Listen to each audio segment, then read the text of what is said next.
بسم اللہ الرحمن الرحیم۔ دوستو، قربانی کے مسائل آج سے ہم انشاءاللہ آپ لوگوں کے سامنے بیان کریں گے۔ سب سے پہلے تو ہم آپ کو بتا دیں کہ قربانی کس پر واجب ہے، قربانی کے شرائط کیا ہے۔ تو قربانی کے 4 شرائط ہیں۔ شرط نمبر 1 کہ قربانی کرنے والا مسلمان ہو، اس لیے کہ قربانی یہ عبادت ہے اور عبادت کا مکلف کافر نہیں ہے، صرف مسلمان ہے۔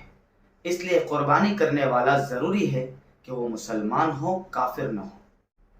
شرط نمبر 2 آزاد ہو۔ جب غلام کسی چیز کا مالک ہی نہیں ہے تو وہ قربانی کیسے کرے گا؟ اس لیے قربانی کی دوسری شرط کہ قربانی کرنے والا یہ آزاد ہو، غلام نہ ہو۔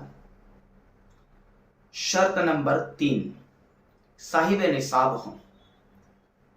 جیسے کہ اللہ کے حبیب علیہ السلام نے فرمایا، سنن ابن ماجہ کی روایت ہے، سیدنا ابو ہریرہ رضی اللہ تعالیٰ عنہ فرماتے ہیں کہ اللہ کے حبیب علیہ السلام نے فرمایا، من کان لہ سعۃ ولم یضحی فلا یقربن مصلانا، کہ جو شخص صاحب نصاب ہو، اس کے باوجود وہ قربانی نہ کرے تو وہ ہمارے عیدگاہ کے قریب بھی نہ آئے۔ اس سے پتہ چلا کہ وہ آدمی صاحب نصاب ہو۔ اب نصاب کیا ہے وہ آخر میں انشاءاللہ میں آپ لوگوں کے سامنے بتاتا ہوں۔ چوتھی شرط کہ آدمی مقیم ہو، مسافر نہ ہو۔ ہاں، اگر مسافر قربانی کرنا چاہے تو کر سکتا ہے، اسے اس قربانی کا ثواب ملے گا۔ مسافر پر قربانی نہیں ہے، اس کی دلیل کیا ہے؟ سیدنا علی رضی اللہ تعالیٰ عنہ کی وہ روایت جس میں آپ نے فرمایا، لیس علی المسافر اضحیۃ، کہ مسافر پر قربانی واجب نہیں ہے۔ قربانی کا نصاب کیا ہے؟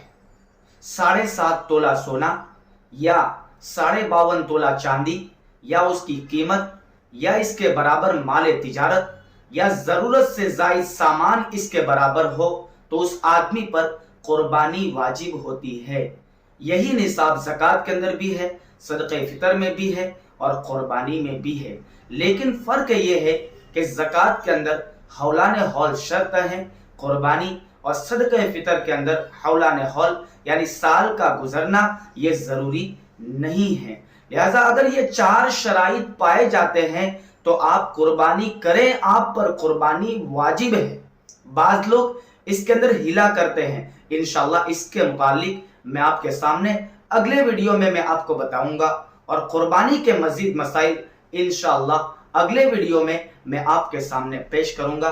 اللہ تعالی ہم تمام کو صحیح سمجھ نصیب فرماوے، آمین۔ السلام علیکم ورحمۃ اللہ وبرکاتہ۔